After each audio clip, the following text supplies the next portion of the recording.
Welcome to Polemics, Journal of the Working Class Struggle. I'm Diane Lackey, and we will be talking to Ed Aguilar, lawyer, activist, and social change agent. Hi, Diane. Would like to sign that treaty. Only the U.S. is standing in the way. And what activities are going on in other countries to bring the nuclear weapons down? Well, when the nuclear ban treaty was passed in 2017, it was due not just to several countries that promoted it, but many civil society organizations. And actually, we were part of a team or a unification of all these organizations called the International Campaign Against Nuclear Weapons, or ICAN. And the Nobel Peace Committee, if you remember, that year, 2017, gave the Nobel Prize for Peace to ICAN. So indirectly, everyone who's been working to pass that treaty and to end nuclear weapons was recognized in that Nobel Prize. And what can average citizens do? So average citizens, I would recommend that you go to peacecoalition.org, which is the website of the Coalition for Peace Action. And there on the right side of the screen, you will see the Nuclear Abolition Campaign. You'll see what we call the No Wars, No Warming campaign. You'll see the Anti-Gun Violence campaign. And you can click on all of those and see the latest of what we've been doing on those. But I'd also like to mention Peace Voter. And Peace Voter is what we do during election years for U.S. Congress. And you can find out a lot of information at peacecoalition.org on Peace Voter. But basically what we do with Peace Voter is we interview candidates, we do briefings for the candidates on our issues, see if they agree with us, ask them a series, we have a questionnaire, we ask them to fill out a questionnaire and sign it so that their name is on the dotted line of what they would do. And then we publicize for the voter what the candidates have told us. And that way we feel you'll have a more informed constituency. You know, we have all of these TV ads for candidates. And a lot of them are, you know, hi, this is who I am, this is my family, and then attack their opponent, right? We don't believe in attack. We believe in information for voters that will be useful for you. So please look for our Peace Voter guides. And we will also seek to have ads in the local newspapers with the Peace Voter guide as well. Well, I'm sure that we'll get a chance to give your website again at the end of the program. Okay. But would you please repeat it now for our audience? Sure. So our website is called Peace Coalition, all one word, peacecoalition.org. Okay, thank you. Thank you very much. You also mentioned something about climate crisis. Yes. Can you not only talk to us about that, but there's a relationship to the desire to reduce nuclear weapons. Could you bring those together for us? Right, yes. So we have a sister organization or a fraternal organization called nuclearban.us. They're based in Massachusetts, and we've worked with them as well as with 10 different local organizations. I'd like to mention just a couple of them that were instrumental in the City Council resolution. And that is a wonderful group called Granny's Peace Brigade Philadelphia. And these folks have been, as you can imagine, around even longer than I have, some of them, working steadily and steadfastly on this issue. And another is called the Friends Working Group on Nuclear Abolition. Okay. We also have the Physicians for Social Responsibility. They're the group that also has made studies of nuclear winter and what would happen if we had a nuclear war.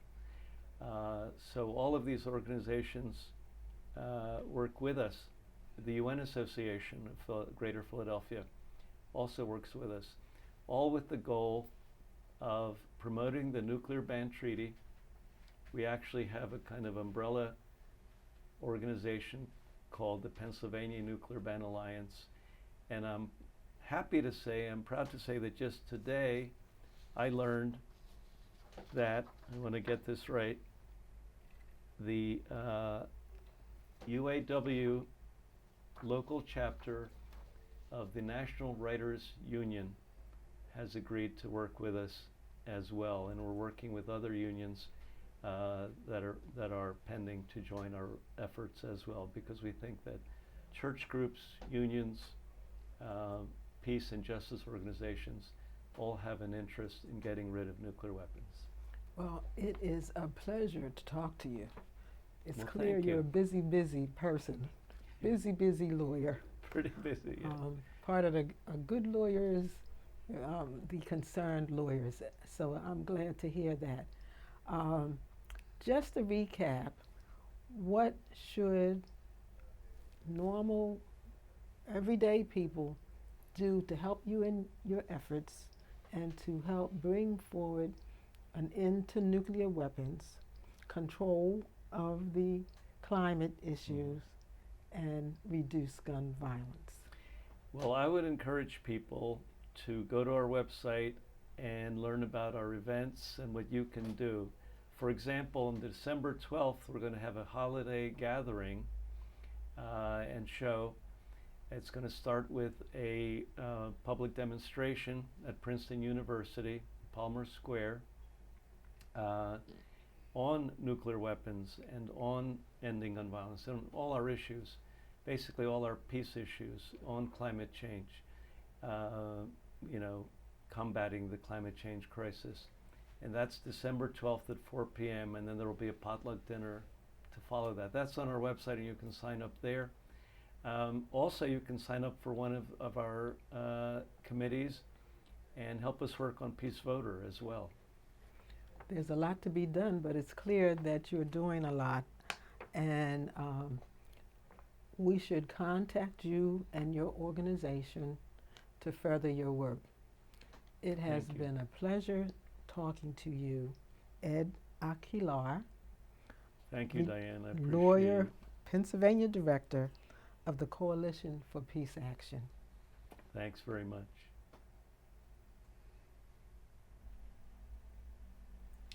So our keynote speaker, when we had the Prairie World House Conference at Penn, was the president of the Plowshares Fund, which is a peace and justice organization. And his name is Joe Cirincione. Not an easy name, but you can find it on our website. He has a book called Nuclear Nightmares. That's his latest book. And don't be scared off by the title. It has the nightmares, but it also has the solutions to wake up from the nightmares, okay? Another participant was Elaine Scarry, with 2 R's, S-C-A-R-R-Y, from Harvard University, who wrote a book called Thermonuclear Monarchy. Now that book is interesting. Again, don't be daunted by that long title. That book is about how, unfortunately, right now, nuclear weapons launch are in the hands of one man, the President of the United States. And that's why she calls it a nuclear monarchy. This is not what our founders intended. Of course, there were no nuclear weapons when the Constitution was written. But the founders intended war to be declared. If it had to be declared, it would be by Congress, not by the President. But once the President has launched a nuclear weapon, or many nuclear weapons, God forbid, Congress cannot call them back. So the idea of a thermonuclear monarchy is that we need to get away from the system where one man, whoever it is, this isn't just because it's President Trump, whoever it is, one man or one woman for that matter, should not be in control of the most dangerous weapons by herself or by himself. We need a different system as long as we still have them. So that's Elaine Scarry's book, and she was another excellent speaker. And finally, I'd like to mention 2 others. One was Mary Day Kent, the former president of the UN Association of Greater Philadelphia. Also, she was the former national president of CARE, the humanitarian organization. And Mary Day Kent, what she talked about was women's leadership in nuclear abolition. And that's very important because nuclear weapons are one of those, and nuclear policy is one of those issues that has mostly been the subject of the so-called nuclear priesthood, which is mostly men who have been considered kind of the priests or experts on nuclear weapons. A lot more women are getting into the issue of how do you actually reduce and end nuclear weapons. And another person I'd like to mention is someone we had at our November Peace Conference, and that is a woman named Ray Atchison. And Ray Atchison works at the United Nations. She helped to put together the Nuclear Ban Treaty. She's a young woman, and more young people are getting involved in this. And the second conference that I attended was put together by students themselves at Penn. And that conference was with UN ambassadors from various Pacific Island nations, from New Zealand to American Samoa. They call it the Republic of Samoa now, and Fiji and Kiribati. Anyway, these are all island states that have suffered from two things. One is nuclear testing, in some cases like the Marshall Islands, and another is climate change, because many Pacific islands have a sea level, only rise above sea level a matter of 10, 12, 14 feet. So anytime there's a cyclone or the equivalent of a hurricane, it washes over them completely. Some islands are now totally underwater. So in a number of places around the world, we're seeing climate change. It Yeah. has not really been necessarily labeled that way officially, or there's still a notion of a debate about that. So how true is it?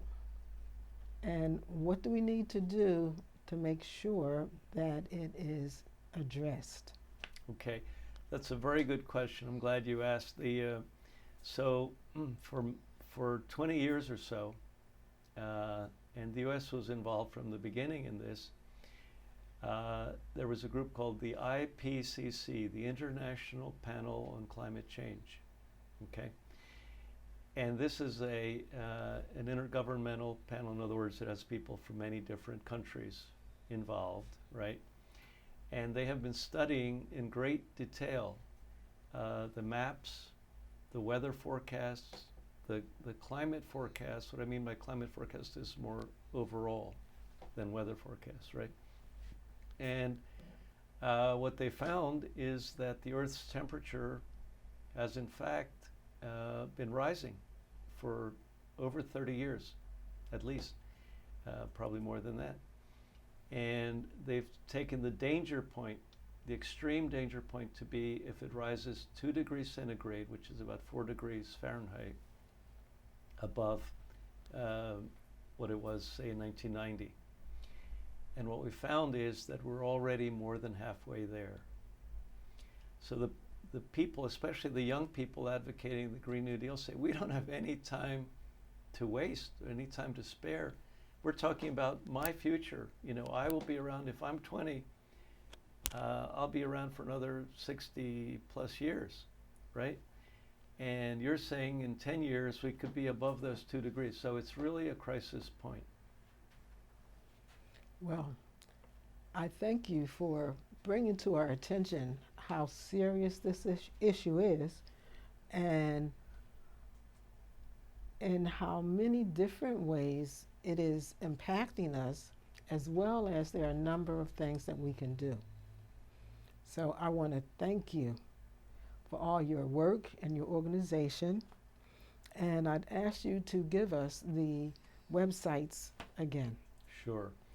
And so the website is called www.peacecoalition.org, peacecoalition.org. And we have offices in Philadelphia and in Princeton. And on the website, you can contact us if you're interested in joining, or if you're interested in coming to our holiday event on December 12th, or if you're interested in some of this information that I think is really helpful to people. So thanks very much for having me. We have been listening to Ed Aguilar, the Pennsylvania director of the Coalition for Peace Action. Thank you for listening to Polemics. Cut 3. Welcome back to Polemics, the Journal of the Working Class Struggle. I am Diane Lackey, and I have been having an amazing conversation with Ed Aguilar, lawyer, activist, and change agent. Ed? Thanks, Diane. I'm happy to be here. We've been talking about reducing nuclear weapons and really the crisis that represents. I'd like to have you tell us more about how it's related to climate change. Yes, I think that's a very important part of it. Climate change is, first of all, a real crisis these days. It is not a hoax. I think most people, when they see, more intense wildfires in California and then all the way to the Rockies in Colorado, when they see flooding in our whole farm belt, all the way from North Dakota down to the Mississippi, when they see increased hurricanes and more intense hurricanes in Florida and up and down the coast and the Gulf Coast, people see things are not what they used to be with our climate. And the reason is carbon pollution, right? So we've got fossil fuels, we've got coal mines all over the world, but still many in the United States. We have gas fracking, and we have pipelines and other examples of the fossil fuel industry that are really basically messing up our environment. When you say fossil fuel, so oil, natural gas, and coal are all fossil fuels. And so what we're doing is we're mining, right, and we're fracking. Now, fracking means that they're injecting under high pressure jets of water into rock in order to split that rock and get out any gas or oil that's there or underneath the rock.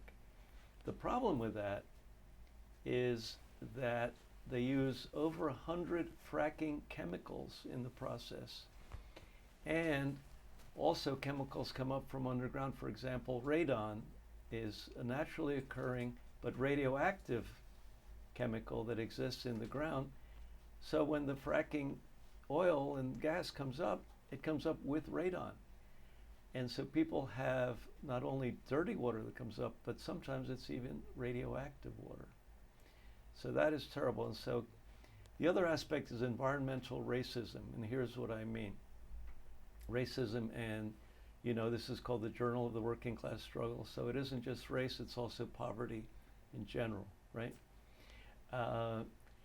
Poor people tend to live, or things like incinerators, pipelines, and fracking fields tend to be put either in rural areas, but not where corporate farmers are, where small, communities are, and in communities of color and poor communities. Just historically, unfortunately, that's been the case.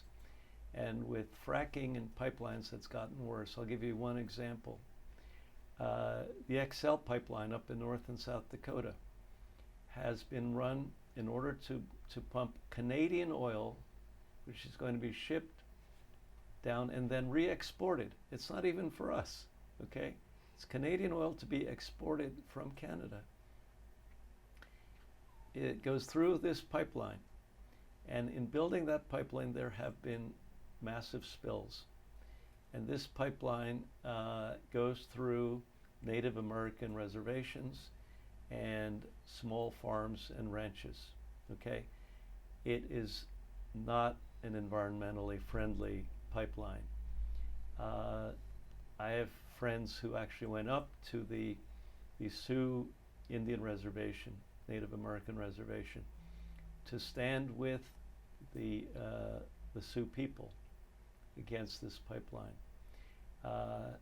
Again, that pipeline was blocked at the end of the Obama administration, but then was revived again under President Trump. So part of what really needs to happen is we need a new president with new policies and new ideas who will stand with the people rather than with the pipeline owners and the fossil fuel companies. And what should regular citizens do to help? Okay, again, you know, the most important thing we can do is inform ourselves, right? So, and the second thing is to have a plan, right? Elizabeth Warren and others talk about having a plan.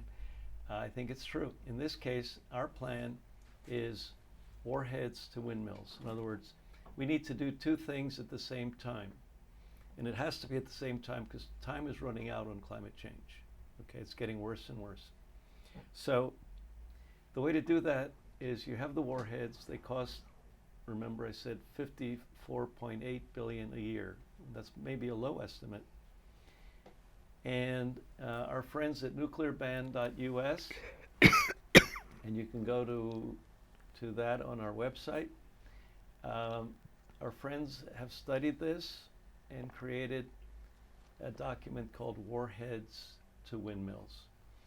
And you can go to peacecoalition.org. You can inform yourself of all the details, but I'll give you just a couple details right now. One is we could do what we need to do annually on climate change with $50 billion, according to reliable scientific estimates, in other words, to redo the power grid. For example, we can have electric chargers at gas stations, not just gas pumps, but chargers for electric vehicles. We need to get back to the Clean Power Plan, which Trump has vetoed.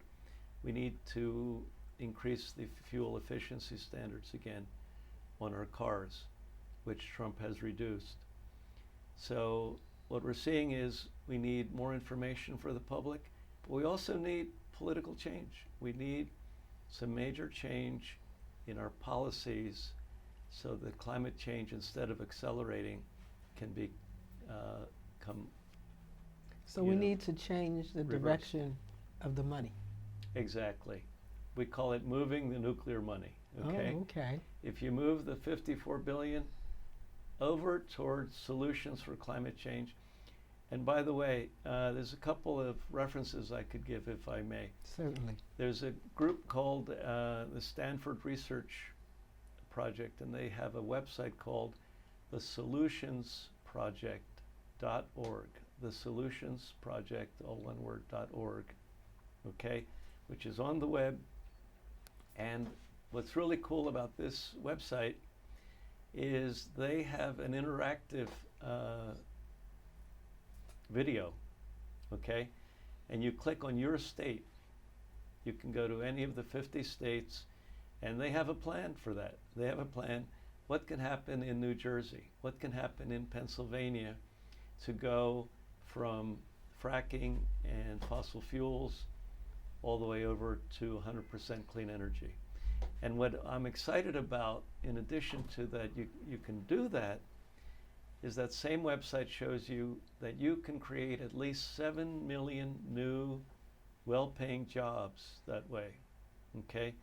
The myth is that you're going to lose jobs from, you know, coal and oil and so on if you go green.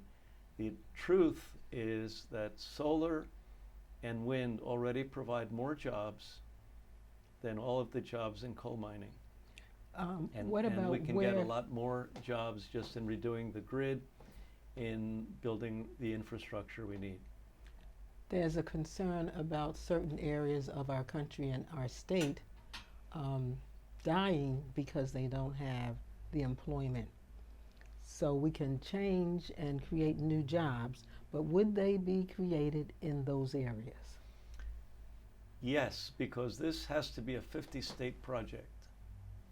And if we're smart about it, in our plan, we can, kind of focus the investment for the new grids in areas where people are underemployed or have high unemployment.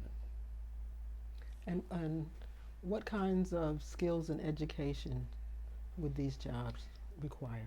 Okay, so there's, I guess, several levels, right? So obviously we need engineers, STEM, what they call STEM people, so science, technology, engineering, and math. You need people with STEM skills. And here's an interesting thing there. A lot of these people, right now, almost half the people that graduate with those degrees go into companies that produce weapons, and especially nuclear weapons.